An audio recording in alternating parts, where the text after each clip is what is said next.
కొరింథీయులకు రాసిన మొదటి పత్రిక 3వ అధ్యాయం 10-15 వచనాలు.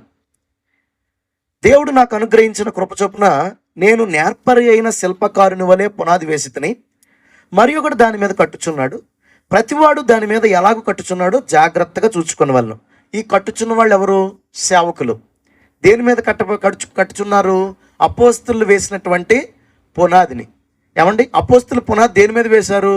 క్రీస్తు అనే బండ మీద అపోస్తలు పునాది వేసి, అంటే యేసే రక్షకుడు, యేసే నిత్య జీవం, యేసే దేవుడు, యేసునందు విశ్వాసం ఉంచితే కృప ద్వారా మనం అందరం రక్షించబడతాం.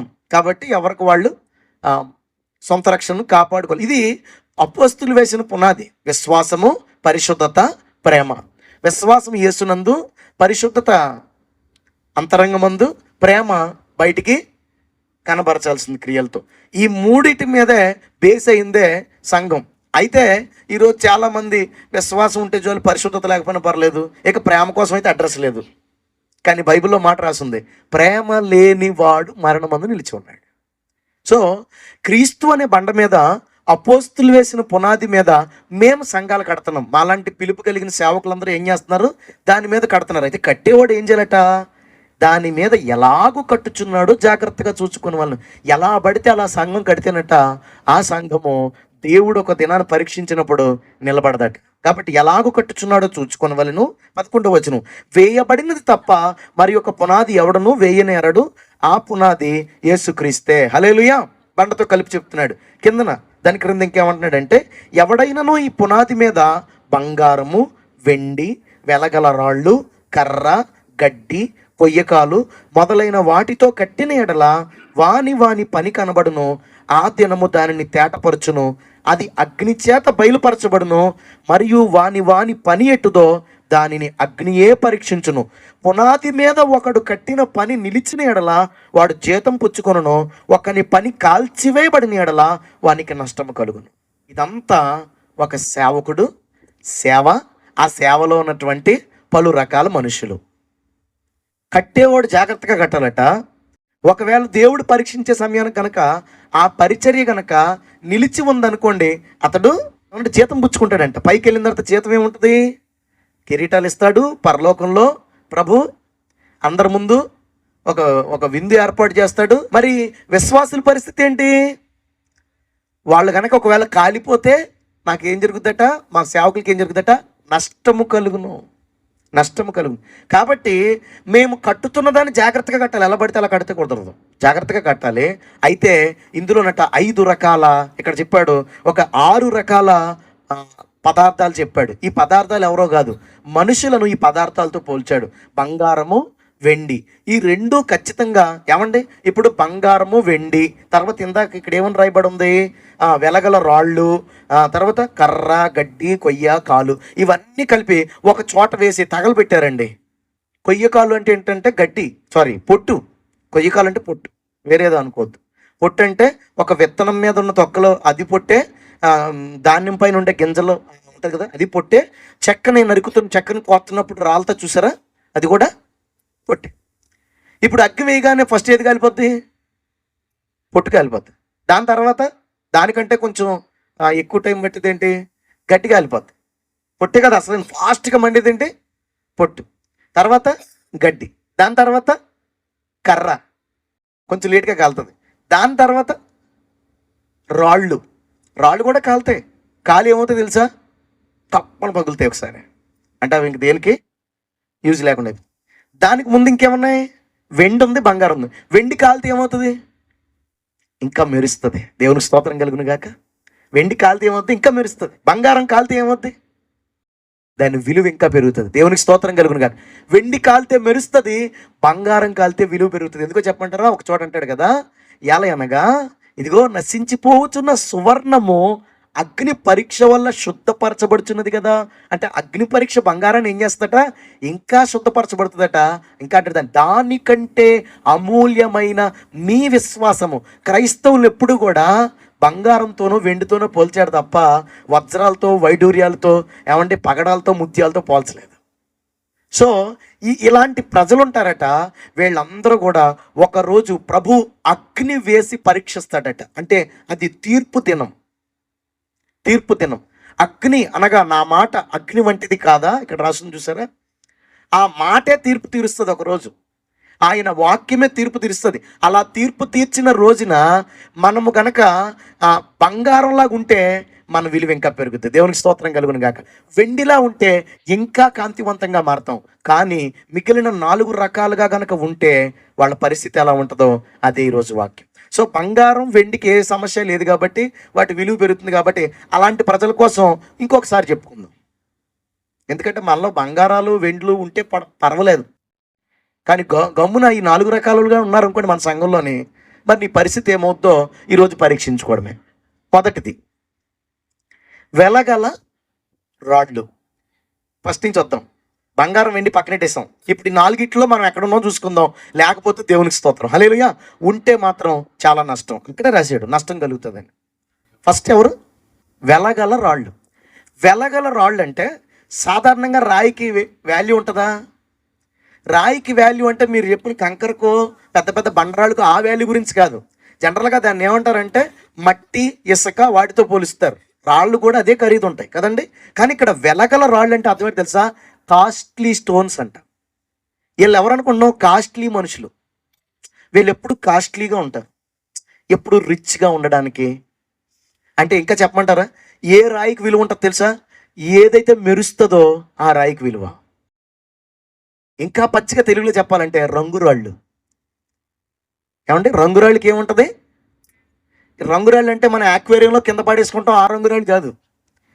గాజులా ఉంటుంది రాయ, కానీ రెడ్, పింక్ ఎక్కువగా ఈ కొండల్లో తవ్వి బయటకు తీసేవాళ్ళు తెలుస్తుంది అది.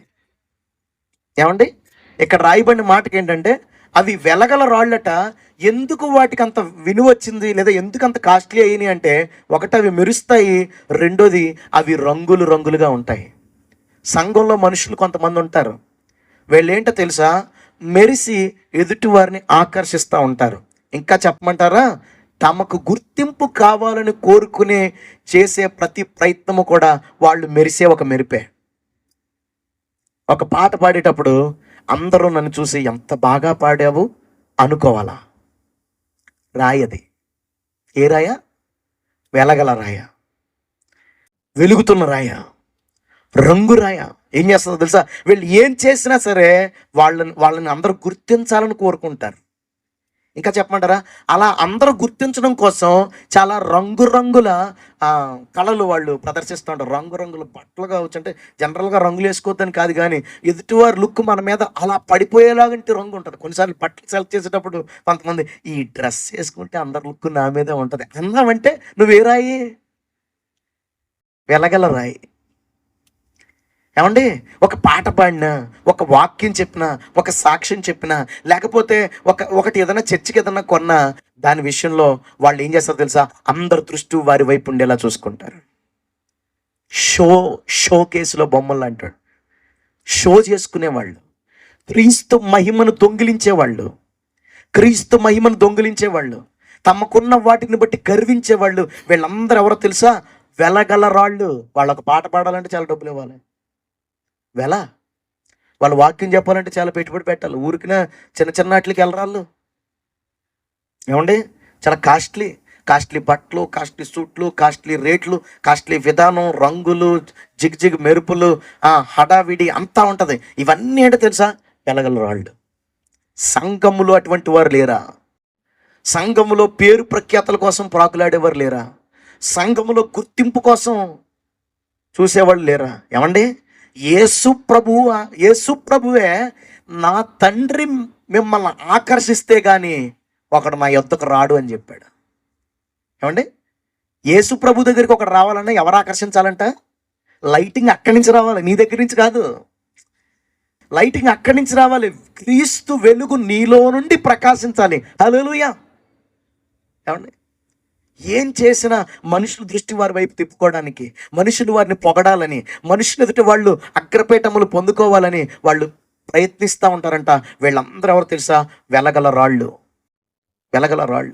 వీళ్ళు ఒక పాట పాడారంటే హడావిడే. వీళ్ళు ఒకటి ఏం చేసినా సరే జనాలు ఆహా ఓహో అనుకోవాలి. అది ఏమంటే ఆ రాయి చూడగానే ఏమనిపిద్దే? ఏం మెరుస్తుంది అది, భలే ఉంది అంటాను చూసావా. సేమ్ పదాలు కొంతమంది మనుషులు గనక వారు చేస్తున్న, కొంతమంది ప్రార్థన చేసిన వాళ్ళు ప్రార్థన చేస్తారు తెలుసా, కావాలని మంచి మంచి అందమైన పదాలతో. అందులో పశ్చాత్తాపం ఉండదు, అందులో దేవుని గణపరిచేది ఉండదు, అందులో అందులో ఎక్కువగా మనిషికి ఘనత వచ్చేదే. చాలా అందమైన పదాలు, చాలా ఆ పదాలు ఎలా ఉంటాయండి, మంచి కవిత్వాలతో కూడిన పదాలను వాడుతూ జనాల యొక్క దృష్టి వారి వైపు ఆకర్షించుకుంటారు. ప్రజలందరూ వారిని పొగడాలని కోరుకుంటారు. గర్విష్ఠులు వీళ్ళు.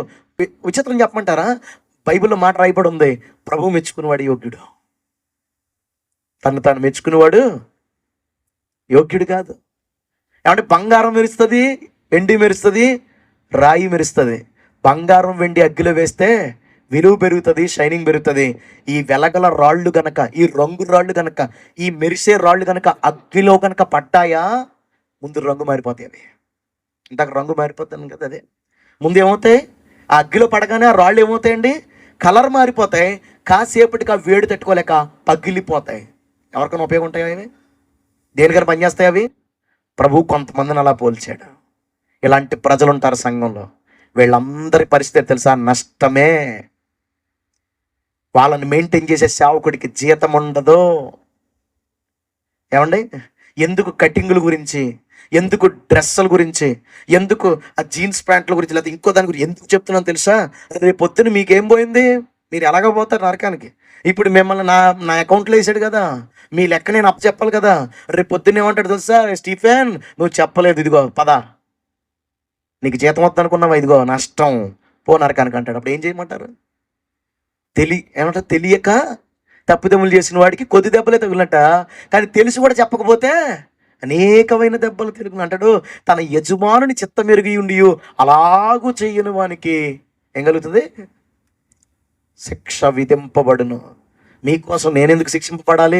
అందుకే ఇటువంటి బ్యాచ్ కనుక మనలో ఎవరైనా ఉన్నారేమో, ఇటువంటి విధానం కనుక మనలో ఎవరైనా ఉన్నారేమో, తమను తాము గొప్ప చేసుకోవడానికి, తమను తాము గణపరచరు. ఇందాక మన బ్రదర్ సాక్షి చెప్తే, జస్ట్ బ్రదర్ అని బ్రదర్ పర్లేదు, ఒకసారి స్టీఫెన్ అని చెప్పి సరిపోతుంది. ఇంకా మళ్ళీ స్టీఫెన్ స్టీఫెన్ స్టీఫెన్ తీరా బాబు, ఈ నామం ఉచ్చరించబడుతుంది ఏంటి, ఇందాక యేసు నామం ఉచ్చరించబడింది, ఇప్పుడు ఈ నామం ఉచ్చరించబడుతుంది ఏంటి, ఈ నామం కనపరచబడుతుంది. ప్రభు నన్ను క్షమించని నేను ప్రార్థన చేసుకుంటాను. అంటే మీరు ఇంటెన్షన్గా చెప్పుండరు, కానీ వినేవాళ్ళకి ఆ ఉద్దేశం వస్తే, వాళ్ళు నన్ను గొప్పవాడు అనుకుంటే, మన యేసు మాత్రమే గొప్పవాడు. హల్లెలూయా. ఆయన మాత్రమే వెలగాలి, ఆయన మాత్రమే మెరవాలి. అప్పుడే మనం ఏమవుతాం, వెండి బంగారాలు అవుతాం. దేవునికి స్తోత్రం కలుగును గాక. రెండవది, ఇంకొక చిన్న ఉదాహరణ చెప్తాను మీకు. ఉజ్జియా అనే రాజు కోసం తెలుసా. ఉజ్జియా అనే రాజు ఎంత గొప్ప రాజు, మంచి పరాక్రమం, మంచి మంచి విజయాలు పొందుకున్నాడు, మంచి బ్లెస్సింగ్ చూశాడు. అంత బ్లెస్సింగ్ చూసి మంచి విజయాలు పొంది ఆ గర్వంతో ఏం చేశాడో తెలుసా, యాజకుడు అర్పించాల్సిన ఆ అర్పణని ఉజ్జియా అర్పించడానికి వెళ్ళిపోయాడు. చెప్పారు అక్కడ ఉన్న వాళ్ళు చెప్పారు, అయ్యా ఇదిగో బైబిల్లో ఇలా ఉంది, ఇదిగో మన గ్రంథంలో ఇలా ఉంది, మీరు రాజు, మీరు యాజకత్వం చేయకూడదు, కాబట్టి ఇలాంటి పని చేయకూడదండి అని చెప్తే, వాళ్ళ మాట కూడా లెక్క చేయకుండా అతడికి నచ్చింది అతడు చేసుకుంటూ వెళ్ళిపోయాడు. కుష్టు వచ్చింది. కుష్టు ఎంత భయంకరమైన కుష్టు అంటే, మొత్తం అరికాల నుంచి నడినెత్తి దాకా పుండ్లుతో అతడు బాధింపబడ్డాడట. ఈ రంగురాళ్ళు బ్యాచ్ వాళ్ళు ఏంటారు మాట. ఏమండి, నయమాన్ ఎవరండి, అన్ని జనుడు. పనికత్త చెప్తే, పని పిల్ల చెప్తే, నువ్వెవరు నాకు చెప్పడాను అనకుండా తన భార్య విన్నదే. ఆ భార్య మాట నయమాన్ విన్నాడు. నయమాన్ వెళ్ళి ఎలీషా దగ్గరికి వెళ్తే, ఎలీషా కొంచెం అదోలా మాట్లాడితే ఆ మాట కూడా మళ్ళా విని వెళ్ళి నీటిలో మునిగాడు. కుష్టు తగ్గించుకున్నాడు. దేవునికి స్తోత్రం కలుగును గాక. గర్వించిన ఉజ్జియా కుష్టు తెచ్చుకున్నాడు, తగ్గించుకున్న నయమాను కుష్టు తగ్గించుకున్నాడు. దేవునికి స్తోత్రం కలుగును గాక. హల్లెలూయా. మనం ఎలా ఉన్నాం, గుర్తింపు, ఘనత, జనాలు మనం చూడాలి, జనాలు మనం చూసి అలా గొప్పోళ్ళు అనుకోవాలి, అలాంటి ఉద్దేశాలు కనుక మనలో కనుక ఉంటే మనం వెలగల రాళ్ళు.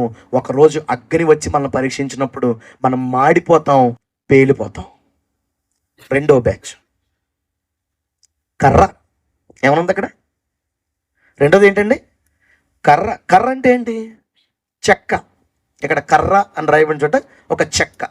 చెక్క ఎలా ఉంటుంది, అది రాయిలాగా ఉంటుంది.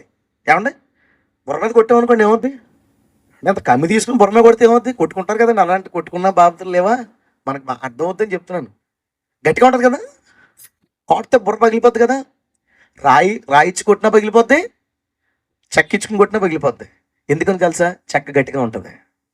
కానీ పైకే, అది కూడా కాలుతుంది. దాని మీదకి అగ్ని వచ్చినప్పుడు ఏమవుద్ది? అది కూడా కాలిపోద్ది, కాకపోతే కొంచెం లేట్ అవుద్ది అంతే. ఎందుకో తెలుసా? ఈ ఈ బ్యాచ్ ఎవరో తెలుసా? పైకి భక్తిగా ఉంటారు కానీ అంతరంగ స్వభావము ఇంకా మార్పు చెందదు. పైకి చాలా భక్తిగా ఉంటారు, పైకి ఒక కర్ర కనుక, ఒక చెక్క కనుక పెయింట్ వేసాం అనుకోండి, ఎలా ఉంటుంది? వెండి పెయింట్ ఎత్తే వెండిలాగా, బంగారం పెయింట్ ఎత్తే బంగారంలాగా, ఒకవేళ రాతికి సంబంధించిన ఏమన్నా ఫ్లేవర్ పెయింట్ వేస్తే రాయిలాగా ఉంటుంది. కొడితే నిజంగా రాయిలాగా తగులుతుంది. కాబట్టి సేవ కర్ర ఎలా ఉంటుందండి? సేవ బ్లాక్ అయిపోయి ఉంటుంది కదండి. ముతార్ కర్ర ఎలా ఉంటుంది? కొడితే గోడ పగిలిపోతే తప్ప దాని పెచ్చి కూడా లేకదు. కానీ అగ్గిలో పడిస్తే అది కూడా కాదు, కొంచెం లేట్ అవుతుంది అంతే. కానీ అది చెక్కే, అది పైన కోటింగ్ మాత్రమే గోల్డ్, పైన కోటింగ్ మాత్రమే వెండి. కానీ పొయ్యిలో పడేగానే కోటింగ్ పోద్ది, లోపల ఉన్నది కూడా పోద్ది. ఈ బ్యాచ్ ఎవరో తెలుసా? పైకి బాగుంటారు కానీ లోపల పాపం ఉంటుంది వీళ్ళకి. పైకి బాగుంటారు, పైకి బొట్టు తీసేస్తారు, పైకి బైబిల్ పట్టుకుంటారు, పైకి ఇంట్లో వాక్యాలు పెట్టుకుంటారు, పైకి చర్చలకు వెళ్తారు, కూడికలు పెట్టించుకుంటారు, అంతా పైకి బాగానే ఉంటారు. కానీ లోపల మాత్రం దేవుడికి అసహ్యమైనటువంటి స్వభావాలు ఉండిపోతాయి. ఇది ఇక్కడ నేను 2 వచనాలు చూపిస్తాను. స్త్రీల కోసం రాసినట్టు ఉంటుంది కానీ మనం అందరం తీసుకోవాలి. ఎందుకు తెలుసా? సంఘం ఏంటి? స్త్రీ. సంఘం ఏంటి? స్త్రీ. మన పురుషుడు ఎవరు? ఒకే ఒక పురుషుడు, యేసుక్రీస్తు. కాబట్టి మనందరికీ వచనాలు వర్తిస్తాయి. అందులో మొదటిది చూపిస్తాను చూడండి. 1 తిమోతి పత్రిక 2వ అధ్యాయం 9 నుంచి 10 వచనాలు. అక్కడ, మరియు స్త్రీలు అణుకువయు స్వస్థ బుద్ధి గలవారై ఉండి తగుమాత్రపు వస్త్రముల చేతనే గాని జడలతోనైనను బంగారంతోనైనను ముత్యములతోనైనను మిగులు వెలగల వస్త్రములతోనైనా అలంకరించుకొనక దైవ భక్తి గలవారమని చెప్పుకుని స్త్రీలకు తగినట్లుగా. నువ్వు దైవభక్తి గలదానివని, దైవభక్తి గలవాడువని నువ్వు ఎలా చెప్తున్నావో తెలుసా? నీ ఇంటి దగ్గర ఉన్న వాక్యం ద్వారా, నీ చేతిలో ఉన్న బైబిల్ ద్వారా, నువ్వు తీసేసిన బొట్టు ద్వారా. ఇంకా కొంతమంది దేవుళ్ళు ఆత్మీయంగా బలపడుతున్న వాళ్ళైతే వాళ్ళ యొక్క అలంకరణ తీసేయడం ద్వారా ఏం చెప్తున్నారు తెలుసా? మేము దైవభక్తి గలవారమని చెప్తున్నారు. అయితే కింద రాశాడు, దైవభక్తి గలవారమని చెప్పుకుని స్త్రీలకు తగినట్లుగా సత్క్రియల చేత తమను తాము అలంకరించుకొనవలెను. 3 విషయాలు చెప్తున్నాడు. ఇవన్నీ లోపడవే, ఇవన్నీ లోపల సంబంధించినవి. మొదటిది ఏంటో తెలుసా? అణుకువ, రెండోది స్వస్థ బుద్ధి, మూడోది సత్క్రియలు. పైకి భక్తి ఉంది, పైకి క్రైస్తవులమే, పైకి ప్రార్థనలు ఉన్నాయి, పైకి వాక్యం ఉంది, కానీ లోపల అణుకోలేదు. అణుకువ కలిగినటువంటి స్త్రీ ఏం చేస్తుంది తెలుసా? తన భర్త ఏదైనా చెప్పినప్పుడు ఖచ్చితంగా వింటది. మళ్ళీ ఖచ్చితంగా వింటదంటే నా భర్త పాపానికి ప్రేరేపించాడండి, పాపానికి చేయొచ్చా? పాపము కానిది ఏదైనా కానీ అది నీకు ఇష్టం లేకపోయినా నువ్వు చేయాలి. అత్తగారు ఏదో పని చెప్తుంది, అనుకోగలిగిన స్త్రీ అనుకో చేస్తుంది, అనుకోలేని స్త్రీ అనుకో ఏదో కహాని చెప్తుంది. ఏమండి? అణిగిమణిగి ఉండమ్మా, అణుకుతో ఉండమ్మా అని పూర్వం అమ్మాయిని కాపరానికి పంపించేటప్పుడు చెప్పేవారు. ఇప్పుడు ఏంటి తెలుసా? ఏదైనా గొడవ వస్తే ఇంటికి వచ్చాయమ్మా, కావాలంటే మనకు లాయర్లు ఉన్నారమ్మా అని చెప్తున్నారు. క్రైస్తవులుగా ప్రతి ఒక్కళ్ళు మనకు ఉండాల్సింది తెలుసా? అణకువ. హల్లెలూయా. ఆ అణకువ నీకు నచ్చని పని ఏదైనా, నేను పాపం కానిదని చెప్తున్నానండి, పాపమైంది కాదు, పాపము కానిది నీకు నచ్చనిదైనా, కష్టమైందైనా, ఇబ్బందికరమైందైనా, అది నీ తండ్రి చెప్పినా, తల్లి చెప్పినా, భర్త చెప్పినా, భార్య చెప్పినా, లేదా నీ యజమానుడు చెప్పినా, అది నువ్వు చేసి తీరగలిగిన వాడివైతే దానివల్ల ఏ నష్టం జరగదు, అది పాపం కాదన్నప్పుడు అది నువ్వు చేసి తీరగలిగితే నువ్వు అణుకువగలిగిన వాడవు. దేవునికి స్తోత్రం కలుగును గాక. అణుకువ అంటే నథింగ్ బట్ ఒబీడియన్స్, విధేయత, చెప్పిన మాట వినే మనస్సు అని. అణుకువ లేని బ్యాచ్ ఎవరైతే ఉన్నారో వీళ్ళందరూ తెలుసా? చెక్క, కర్ర, బయటికి గట్టిగానే ఉంటారు, పొయ్యిలో పడేస్తే తెలుస్తుంది. కొంచెం లేట్గా కాలొచ్చేమో కానీ ఖచ్చితంగా అది ఫస్ట్ బొగ్గవుద్ది, తర్వాత బూడిదవుద్ది. ఎంతమంది ఉన్నాం అనుకోగలిగిన వాళ్ళు? ఎంతమంది యజమానుల మీద తిరగబడుతున్నాం? ఎంతమంది మీ ఇంటి యజమానుడైన పురుషుడి మీద తిరగబడుతున్నారు? అంటే నీ ఫ్యూచర్ ఏంటి? కాలిపోతాం. ఎంతమంది అత్తగారులతో గొడవలు పడేవాళ్ళు ఉన్నారు? ఎంతమంది అన్యులైన తోటి కోడలతో, నామకార్థ క్రైస్తవులైన తోటి కోడలతో నీవు దేవుణ్ణి నమ్ముకుని ఇంత మంచి భక్తి కలిగి నువ్వు ఎందుకు గొడవ పడుతున్నావు? నీకేం లేదు, ఏం లేదు అన్న మాట అర్థం కావట్లేదు మీకు? ఏం లేదు, అనుకోలేదు, విధేయత లేదు, ఒబీడియన్స్ లేదు, మాట వినే స్వభావం కాదు నీది. అనుకోలేదు, అణుచుకోవు, అనుకోగలిగి ఉండవు. నోటికి వచ్చిన మాట మాట్లాడతావు, చేతకొచ్చింది ఏదో నీకు చేసుకుంటూ వెళ్ళిపోతావు. రెండోది ఏంటి? స్వస్థ బుద్ధి అంట. అబ్బా, ఈ బుద్ధి మంచిదై ఉండాలంటండి. కొంతమంది బుద్ధి వక్ర బుద్ధి, పైకి ఎంత మంచిగా మాట్లాడతారో కానీ లోపల మాత్రం కుతంత్రాలు బంతూ ఉంటారు. ఏమండి, ఇదంతా ఏంటి తెలుసా? పైకి గట్టిగా ఉండే చెక్క, లోపల మాత్రం తేడా. పైకే బాగుంటాం మనం, కానీ లోపల మంచి బుద్ధి ఉన్నది ఏంటండి? నేను అంత త్వరగా మనసుని, హృదయంలో అభ్యంతరాలు కలిగి ఉండడమే అంత త్వరగా. స్వస్థ బుద్ధి అంటే ఏంటి తెలుసా? మంచి బుద్ధి అని అర్థం. శత్రువును సైతం అంటాడు కదా, నీవు గనక ఎలా ఉంటే నీవు నీ నడక కనుక దేవుని ఎదుటి కరెక్ట్గా ఉంటేనట, నీ శత్రువును సహా నువ్వేం చేస్తావు?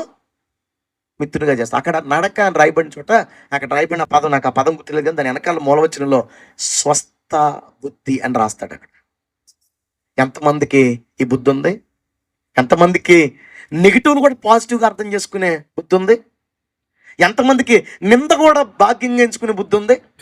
ఎంతమందికి తిట్టును కూడా ఆశీర్వాదంగా తీసుకునే బుద్ధి ఉంది?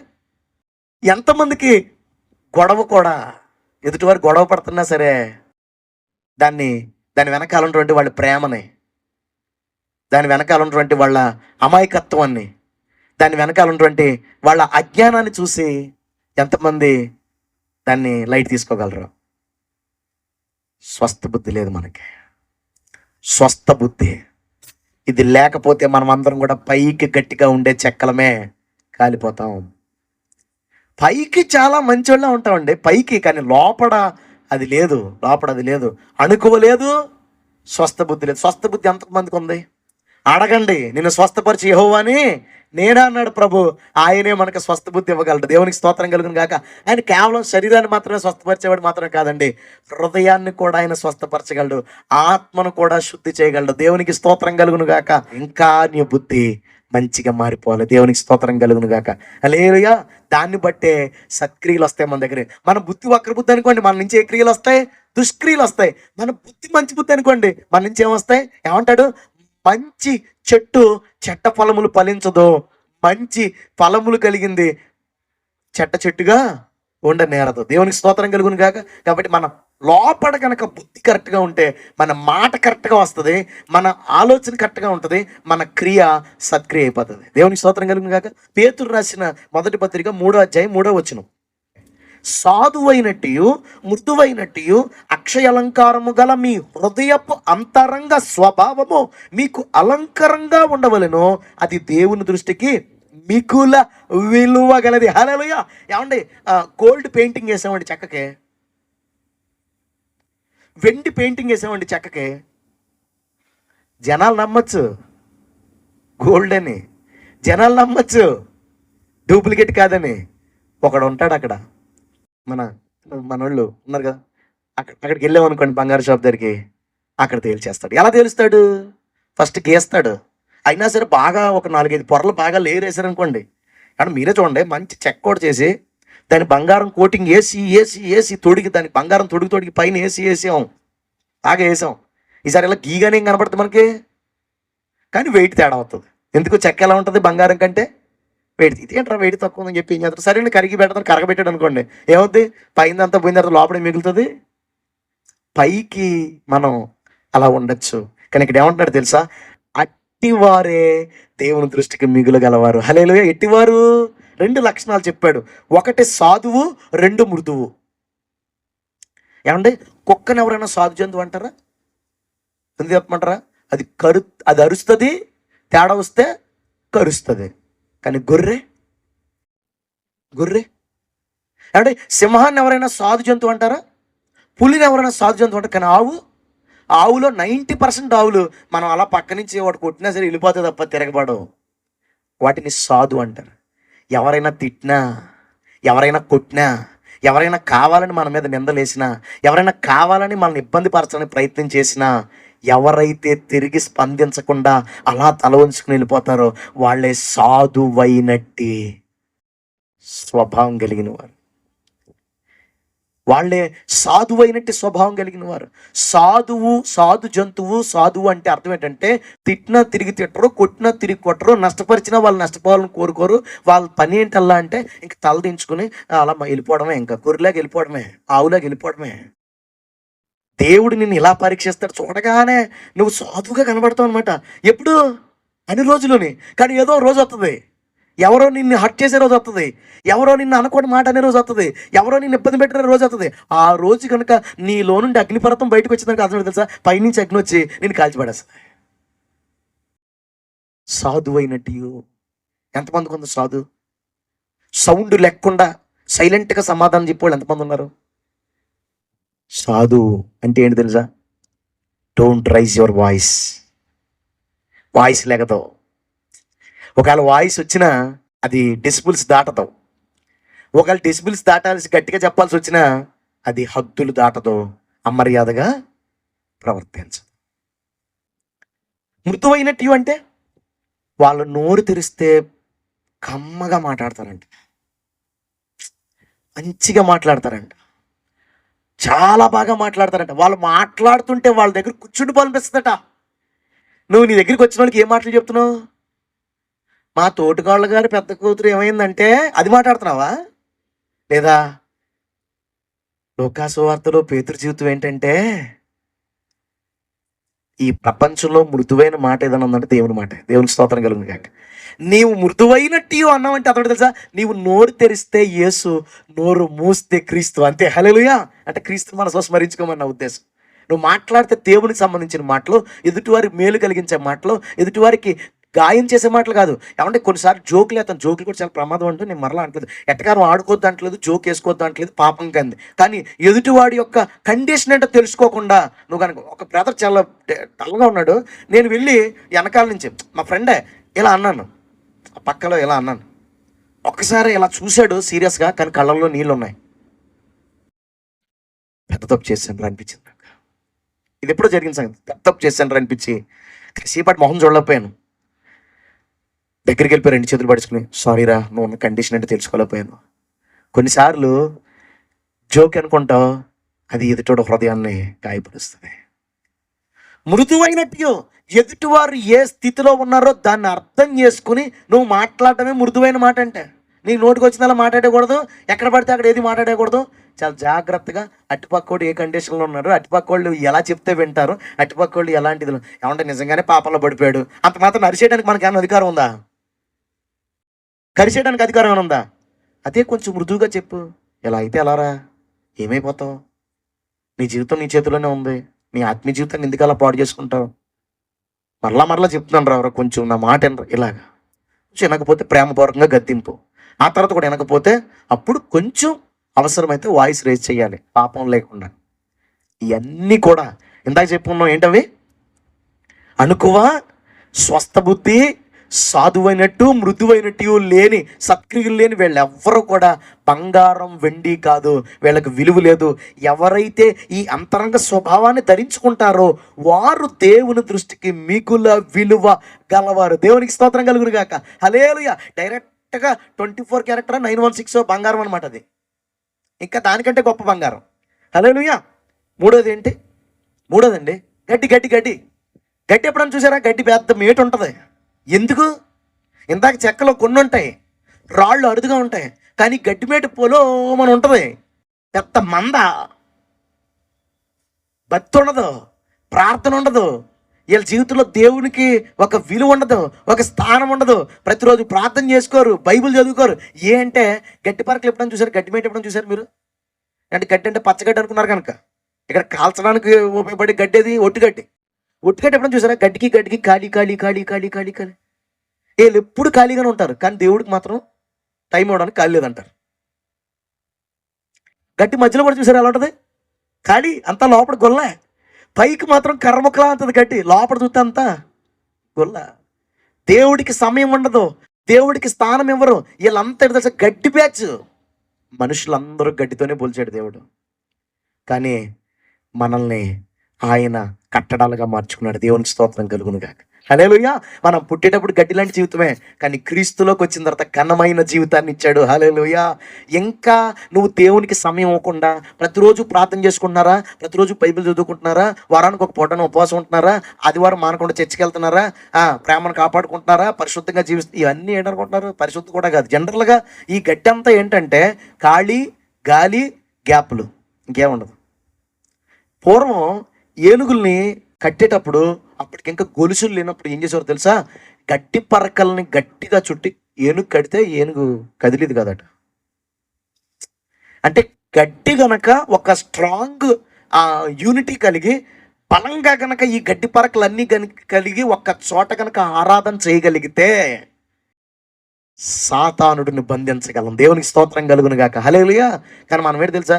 వీళ్ళతో కలం, వాళ్ళతో కలం, వాళ్ళంటే వీళ్ళకి పడదు, వీళ్ళంటే వాళ్ళకి పడదు, వాళ్ళంటే వీళ్ళకి పడదు, వీళ్ళంటే వీళ్ళకి పడదు. ఎవరికి వాళ్ళు దూరంగా ఉండి గడ్డి పరకలు ఇవన్నీ బాగా కాలుతాయి, భలే కాలుతాయండి.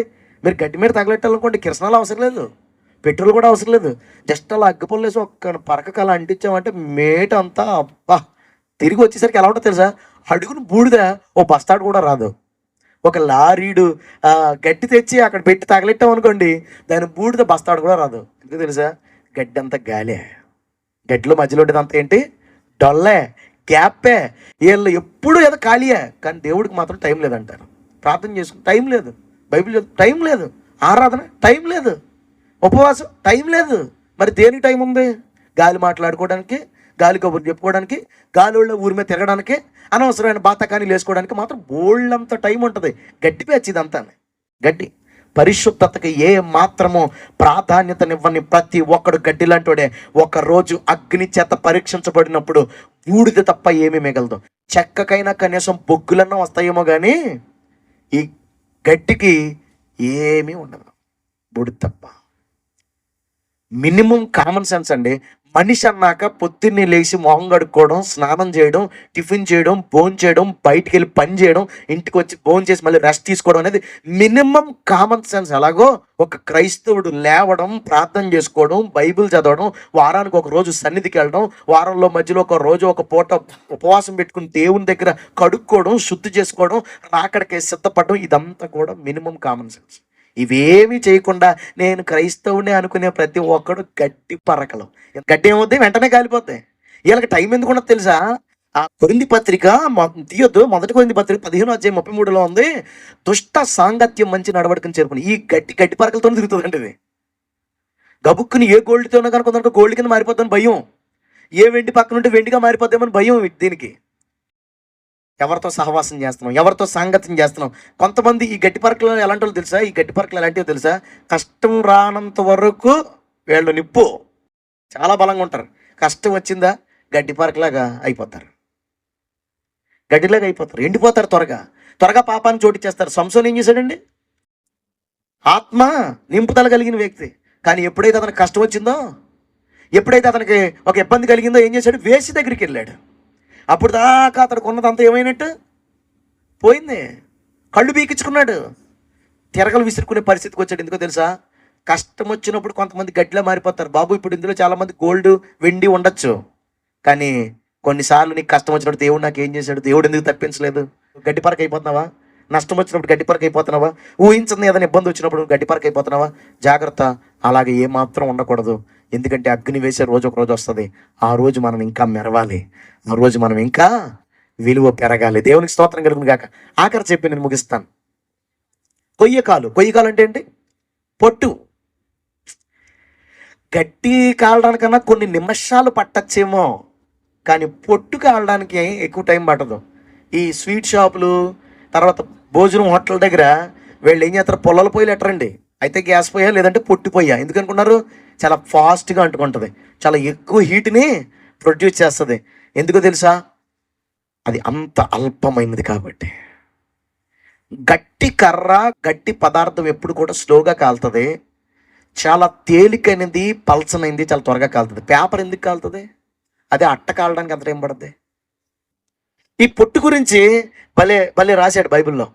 ఇది అత్యంత వేగంగా కాలుతుందట. రెండోది గాలి కట్టి ఇటు ఎగురుతుందట. గాలి కట్టి ఇటు ఎగురుతుందట. ఇది ఒక చోట నిలకడగా ఉండదు, ఒక విషయంలో నిలకడగా ఉండదు. దేవుడికి నిర్ణయాలు చెప్తాం, దేవుడితో తీర్మానం చేసుకుంటాం, కానీ అందులో స్థిరత్వం ఉండదు. ఈరోజు ఈ నిర్ణయం, రేపు ఇంకో నిర్ణయం, ఎల్లుండి తర్వాత ఇంకో నిర్ణయం. నీ నిర్ణయం మీద నీకో నిలకడలేదా? నువ్వు పొట్టువా నువ్వు? నీ నిర్ణయాలు ఎందుకు నిలకడగా ఉండట్లేదు? నీ జీవితంలో ఎందుకు నిలకడైన విశ్వాసం ఉండట్లేదు? ఎందుకు చిన్న చిన్న గాలివానలకే నువ్వు అటు ఇటు ఎగిరిపోతున్నావు తెలుసా? నీవు తేలికైన దానివిగా ఉన్నావు. త్రాసులు ఏమైపోతావు? తేలిపోతావు. దిగాల మనం, బరువుతో ఉండాలి మనం. మనకు బరువు పెంచేదేటి చెప్పమంటారా? బరువు పెరగాలంటే ఏం తినాలి? పోనీ అది మీకు తెలుసు కదా. పోనీ క్రైస్తవుడు బరువు పెరగాలంటే ఏం చేయాలి? కీర్తనలు 1వ గ్రంథం 1వ అధ్యాయం. దుష్టుల ఆలోచన చొప్పున నడువక, ఎవరి సలహాలు పడితే సలహాలు తీసుకోకుండా దేవుని ఆలోచన చేయాలంట. దుష్టుల ఆలోచన చొప్పున నడవక, పాపుల మార్గమున నిలువక, అపహాసికులు కూర్చుండు చోటను కూర్చుండక, యెహోవా ధర్మశాస్త్రమునందు ఆనందించుచు దివారాత్రము దాన్ని ధ్యానించువాడు ధన్యుడు. అతడు నీటి కాలవల యోరన నాటబడినదై ఆకువాడక తన కాలమందు ఫలమిచ్చు చెట్టు వలె నుండును. అతడు చేయునదంతయు సఫలమగును. హల్లెలూయా. నువ్వు ఏది ప్రార్థన చేస్తే జరగాలంటే, నువ్వు ఏది తలపెడితే అది పూర్తి అవ్వాలంటే, నువ్వు దేని కొరకు కనిపెడుతున్నావో దానికి సమాధానం పొందాలంటే నువ్వేం చేయాలి తెలుసా? 3 చెప్పాడు. ముందు దుష్టుల ఆలోచన మానే, పాపుల మార్గం దగ్గరికి వెళ్ళడం మానే, అపహాసకులు కూర్చుండే చోట కూర్చోకు. వేడి దగ్గర కూర్చోవాలి తెలుసా? యెహోవా ధర్మశాస్త్రం ఆనందించు దివారాత్రం దాన్ని ధ్యానించేవాడు ధన్యుడు. అతడు నీటి కాలవల వారిని నాటబడిన వాడై ఉంటాడట. ఇలా చేయకుండా ఇందాక చెప్పిన దుష్టులు ఆలోచించప్పుడు నడుస్తా అంటే దేవుని ప్రజలతోనూ దేవునితోనూ కాకుండా నీ సమయాన్ని అన్ని జనులతోనూ దుష్టులతోనూ లోక సంబంధమైన మనుషులతోనూ అపహాసకులతోనూ గారి కూర్చుంటే 4వ వచనం రాశాడు, దుష్టులు అలాగున నుండక గాలి చెదర గొట్టు పొట్టు వలె నుందురు. ఎంత చెప్తాం, ఒరే ఎవరితో సాంగత్యం చేస్తున్నారా తమ్ముళ్ళారా? అమ్మ ఎవరితో మాట్లాడుతున్నావమ్మా? ఎక్కువగా నువ్వు ఎవరితో సహవాసం చేయాలి తెలుసా? దేవుని గ్రంథంతో, దేవునితో, దేవుని సంఘంతో. హల్లెలూయా. దేవుని ప్రజలతో. మరి దేవుని సంఘం అన్నాను కదా, ఇందాక ఉన్నటువంటి చెక్కలతోనూ రంగురాళ్ళతోనూ వాళ్ళతో కనుక సహవాసం చేసే కానీ రంగురాళ్ళతో ఎత్తే నువ్వు రంగురంగులు వేసుకుని తిరుగుతావు. నువ్వు చెక్కతో తిరిగితే పైకి నటించడం నేర్చుకుంటావు. నువ్వు గడ్డి పరకలతో తిరిగితే మొత్తానికి ప్రార్థన లేకుండా అయిపోతావు. నువ్వు ఎవరితో ఉండాలి తెలుసా? నిజంగా వీళ్ళ దేవునితో ఆత్మీయంగా ఉంటున్నారు అనే వాళ్ళతో నువ్వు సహవాసం చేయగలగాలి. దేవునికి స్తోత్రం కలుగును గాక. దేవుని ప్రజలతోనేమో 5 నిమిషాలు మాట్లాడతాము. మన ఇంటి దగ్గర ఉన్నటువంటి అన్ని జనులు, మారు మనసు లేని వాళ్ళతో మాత్రం 55 నిమిషాలు 5 గంటలు మాట్లాడతాం. అలా చేయొద్దన్నాడు కదా. దుష్టులు ఆలోచన వద్దు, పాపుల మార్గంలో నిలవద్దు, అపహాసులు కూర్చుండే చోట కూర్చోవద్దు. నువ్వేం చేయాలి తెలుసా? బైబుల్ దగ్గర కూర్చో, ప్రార్థనలో కూర్చో, దేవుని ప్రజలతో కూర్చో. దేవునికి స్తోత్రం కలుగుగాక. అప్పుడు నువ్వు నీటి కాలంలో వారిని నాటబడిన దానివి అవుతావు, నాటబడిన వాడు అవుతావు. అలా చేయలేదా? నువ్వు ఎక్కడున్నావో తెలుసా? పొట్టువలే ఎగురువాడు నువ్వు. పొట్టువలే ఎగురువాడు. చిన్న కష్టం వస్తే ఎగిరిపోతావు, చిన్న బాధ వస్తే ఎగిరిపోతావు, చిన్న శోధన వస్తే పాపంలో పడిపోతావు, చిన్న అనాలోచన వస్తే దేవుడిని వదిలేద్దాం అనుకుంటావు. పొట్టు ఎక్కడ ఉంటుంది, ఎటు తిరుగుతుందో. కాబట్టి దేవుని సహవాసాన్ని నిర్లక్ష్య పెట్టేవారు. కీర్తన గ్రంథం 1 కదా. తర్వాత రోమాపత్రిక 12వ అధ్యాయం 11వ వచనం అంటాడు, ఆసక్తి విషయంలో మాంద్యులు కాక ఆత్మ విషయంలో తీవ్రత గలవారై ప్రభువును సేవించుడి. హల్లెలూయా. కాబట్టి నీ ఆసక్తి, నీ యొక్క ఏమంటుందని అంత ఆకలి దేని మీద ఉండదు తెలుసా? దేవుని యందు, దేవుని సహవాసం అందు ఉండాలి. దేవుని స్తోత్రం కలుగుగా. అలాగ ఉంటే పొట్టు సైతము గోల్డ్గా మారిపోతాయి, పొట్టు సైతము వెండిగా మారిపోతాయి. ఇవి ప్రభు ఈరోజు మనతో మాట్లాడిన మాటలు. ఎలా ఉన్నావు? ఒకరోజు ప్రభు పరీక్షించబోతున్నాడు మన పరిచర్ని. ఈ భూమి మీద ప్రతి సంఘం మీదకి దేవుడు అంటాడు, తీర్పు దేవుని ఎంట ప్రారంభమగుచున్నది. హల్లెలూయా. ఫస్ట్ దేవుడు తీర్పు తీర్చేది ఎవరికో తెలుసా? సంఘానికి. ఫస్ట్ దేవుడు కుర్చీ వేసుకుని కూర్చోబెట్టి ఫస్ట్ లైన్లో నిలబెట్టేది క్రైస్తవులే. అలాంటి సేవకులు నిలబెడతాడు, మా వెనకాల మిమ్మల్ని నిలబెడతాడు. వీళ్ళందరినీ ఎందుకు నువ్వు బంగారంలో మార్చలేకపోయావు? ఎందుకు వెండిలాగా మార్చలేకపోయావు? నీకు వాక్యం తక్కువ చేశానా? ఆత్మను తక్కువ చేశానా? అద్భుతాలు తక్కువ చేశానా? ఆశీర్వాదం తక్కువ చేశానా? నువ్వు అడుగు పెట్టి చేటల్లో ఆశీర్వదించలేదా? నువ్వు ప్రార్థించిందలా నేను అద్భుతం చేయలేదా? మరి నువ్వెందుకు వాళ్ళని గద్దించలేకపోయావు? ప్రభువా, వాళ్ళు ఇచ్చే కానుకలు బాగున్నాయి ప్రభువా, వాళ్ళని ఏమన్నా అంటే ఫీల్ అయిపోతారు ప్రభువా, వాళ్ళు పొగిడితేనే నచ్చుతుంది ప్రభువా, అందుకే ఎక్కువ మందిని పోగేద్దామని. అయితే ఆ ఎక్కువ మందితో పాటు నువ్వు కూడా నరకాను పో అని తోసిపడేస్తాడు. నాకు అలా నష్టపోవడం ఇష్టం లేదు. పొట్టు ఎగిరిపోవును గాక, గడ్డి కాలిపోవును గాక, చెక్కలు తొలగిపోవును గాక, రంగురాళ్ళు పారవేయబడునుగాక, బంగారము వెండి ఇక్కడ నిలుచునుగాక. లేచి నిలబడతారా? ప్రార్థన చేసుకుందాం.